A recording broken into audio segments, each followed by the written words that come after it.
Ça, c'est l'un des livres les plus lus sur l'investissement afin de placer ton argent pour t'enrichir. Pourtant, une leçon essentielle y est cachée, mais personne ne l'a encore découverte. Il y a quelques semaines, j'étais en train de relire Père riche, Père pauvre. C'est d'ailleurs quelque chose que je te recommande car un livre ne sonne jamais pareil lorsque tu le relis. Tes problématiques sont différentes, ta vie a évolué et surtout la vision du monde a complètement changé. J'avais lu Père riche, Père pauvre pour la toute première fois en 2018, au tout début de mon parcours d'investisseur, mais aussi d'entrepreneur, et chacune des pages et chacune des leçons qu'ils étaient en train de m'enseigner était concrètement un tournant dans ma vie au niveau de la vision de l'argent. Je m'étais dit que c'était vraiment la formule pour gagner énormément et surtout devenir riche et millionnaire grâce en fait à l'argent que je possédais que j'allais pouvoir placer par la suite. Tu as certainement vu passer ce schéma d'ailleurs de la façon dont les riches et les pauvres entre guillemets utilisaient leur argent, c'est-à-dire que d'un côté on avait les personnes qui allaient se payer en premier et placer leur argent dans des actifs, et de l'autre côté les personnes qui allaient tout dépenser de leur salaire dans des futilités ou simplement dans leurs dépenses obligatoires. Évidemment, c'est à ce moment-là que je me suis dit que ça allait être incroyable, que simplement j'allais investir dans des actifs qui allaient couvrir mon style de vie et que j'allais devenir riche grâce à ça. Évidemment, j'étais loin de la vérité et pourtant c'est quelque chose qu'on voit de plus en plus à l'heure actuelle sur YouTube, des gens qui promouvoient à la fois les revenus passifs, également d'investir en bourse. Moi le premier, sauf qu'on oublie une nuance très majoritairement dans ces vidéos. Et récemment, en me baladant sur YouTube, je suis tombé sur ça. Cette idée de revenu passif qu'il est possible de se créer, qu'on soit étudiant, salarié, à son compte. Donc là tu te dis c'est génial, je vais pouvoir gagner de l'argent sans rien faire et surtout augmenter mes revenus en fait. Et pour le moment ça respecte totalement en fait ma définition d'un revenu passif. Si ce dernier en fait demande du temps à mettre en place et que surtout il faut le gérer régulièrement, selon moi c'est tout sauf un revenu passif malheureusement. C'est d'ailleurs pour ça que je ne considère pas l'immobilier comme tel. Certes c'est de l'argent que tu vas gagner qui sera totalement décorrélé de ton temps de travail. Malheureusement il sera quand même impossible pour toi de totalement t'éloigner du business. Tu seras toujours obligé d'opérer en fait certaines choses et il ne sera pas 100% passif comme pourrait l'être la bourse par exemple que j'utilise de mon côté.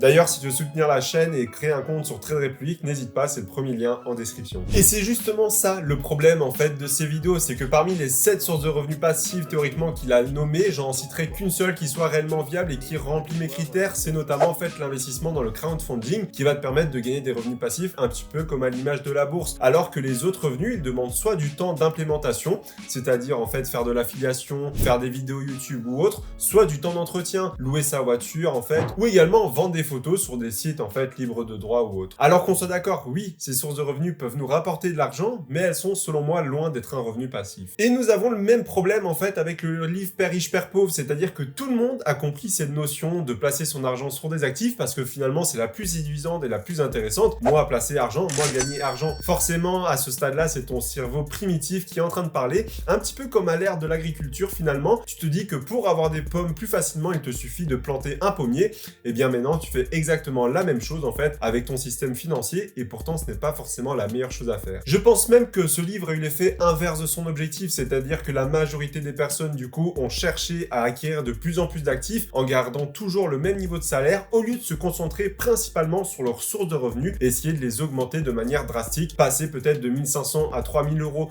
de 4000 euros à 6000 euros par exemple, afin de justement pouvoir alimenter bien plus en fait leurs actifs dans lesquels ils allaient investir. Et finalement, c'est la définition même du père pauvre que cite Robert Kiyosaki dans son livre, c'est-à-dire que tu vas commencer à épargner 200 euros sur ton salaire, que tu vas investir en bourse, parce que évidemment c'est quand même mieux que sur son livret A, mais c'est absolument tout. C'est-à-dire que tu vas garder le même travail toute ta vie, que tu vas peut-être avoir une augmentation de quelques centaines d'euros durant toute ta carrière, mais donc tu n'auras ni belle voiture de sport, ni voyage aux Maldives, et ni même un patrimoine à 7 chiffres. Sauf que le problème, c'est que le sujet de ce livre, ce n'est pas où est-ce que tu vas placer ton argent, même si c'est un point important, mais c'est notamment en fait comment est-ce que tu vas réussir à gagner le plus d'argent possible pour pouvoir le placer et que par la suite, il puisse te permettre de courir totalement ton style de vie. Surtout que si tu te concentres uniquement que sur tes actifs tout le long de ta vie, il y a très peu de chances que tes revenus augmentent réellement. Et même si on prend en compte les intérêts composés qui vont jouer sur tes investissements, malheureusement, tu seras toujours bloqué par ton épargne parce que malheureusement, tout être humain en fait a une capacité d'épargne limitée. Tu ne pourras jamais investir et épargner 100% de ton salaire et même au-delà de 20%, ça va devenir compliqué pour la majorité des gens. Alors oui, pour moi, investir en bourse, c'est essentiel et c'est même la base en fait de l'épargne et après justement le matelas de sécurité et sa constitution. Si on prend d'ailleurs le français moyen qui arrive à épargner 200 euros par mois, il lui faudra plus de 40 ans pour devenir millionnaire grâce à la bourse. Alors oui, la bourse reste quand même essentielle et c'est l'un des piliers centraux en fait de ton argent avec l'épargne de sécurité,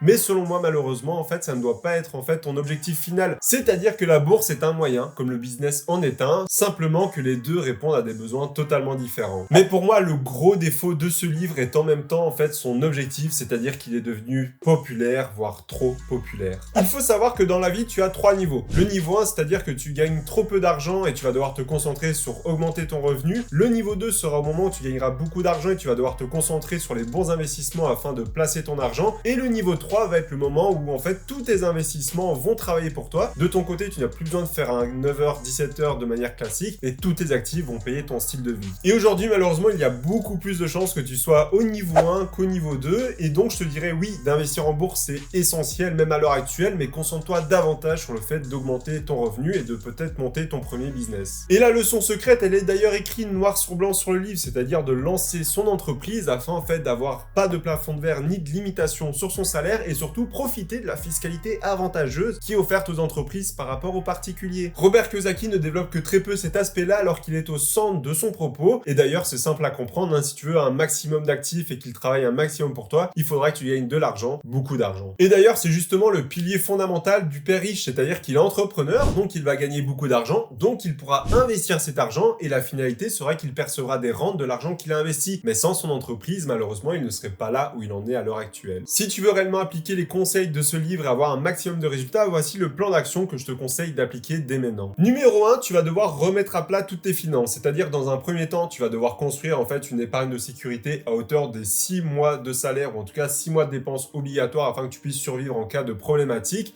Tu vas devoir également construire et savoir combien est-ce que tu vas pouvoir épargner chaque mois par rapport à ton salaire sans non plus te mettre la corde au cou afin justement d'investir cet argent-là, mais surtout le plus important, découvrir en fait comment lancer un business. Et ça, c'est justement l'étape numéro 2, tu vas devoir trouver un moyen de multiplier tes revenus et là tu pourrais te tenter de faire comme la majorité des gens, je vais prendre un deuxième travail, comme ça finalement je gagne le double de salaire, sauf que là encore tu aurais une problématique, c'est-à-dire que tu serais toujours capé à ce niveau-là, certes tu aurais fait un x2, mais il serait impossible pour toi par la suite de faire un x5, x10 sur ton revenu. C'est pourquoi je te conseille de lancer un side business qui va peut-être moins te rapporter au début, mais qui a un gros potentiel de scalabilité. Si tu ne connais pas ce terme, c'est simplement le fait de pouvoir augmenter, c'est-à-dire qu'une personne qui vend des formations, qu'elle en vende une ou 100, ça ne lui demande aucun temps de travail supplémentaire. Et enfin, la troisième action et la dernière, c'est simplement qu'une fois que tu auras augmenté largement tes revenus, il faudra en fait continuer ce que tu es en train de faire, c'est-à-dire investir en bourse, en crypto-monnaie, en immobilier, sauf que là, tu vas pouvoir en fait lâcher les vannes et mettre beaucoup plus d'investissement et de flux dans ce que tu étais en train d'investir, c'est-à-dire que tu pourras mettre peut-être non plus 100 euros, mais peut-être 1000 euros par mois en bourse, dans les crypto-monnaies, dans l'investissement, et peu importe dans quoi tu investis finalement, si c'est un bon investissement, il te rapportera de l'argent à long terme, et c'est comme ça que tu pourras réellement appliquer en fait les concepts du livre, et donc vivre réellement sur tes actifs. Mais du coup, si tu veux savoir exactement mon expérience de comment est-ce que j'ai gagné mes premières centaines d'euros en plus chaque mois grâce à un side business et le faire grossir afin en fait d'en tirer un salaire, je t'explique tout dans cette vidéo, on se retrouve juste derrière, à tout de suite.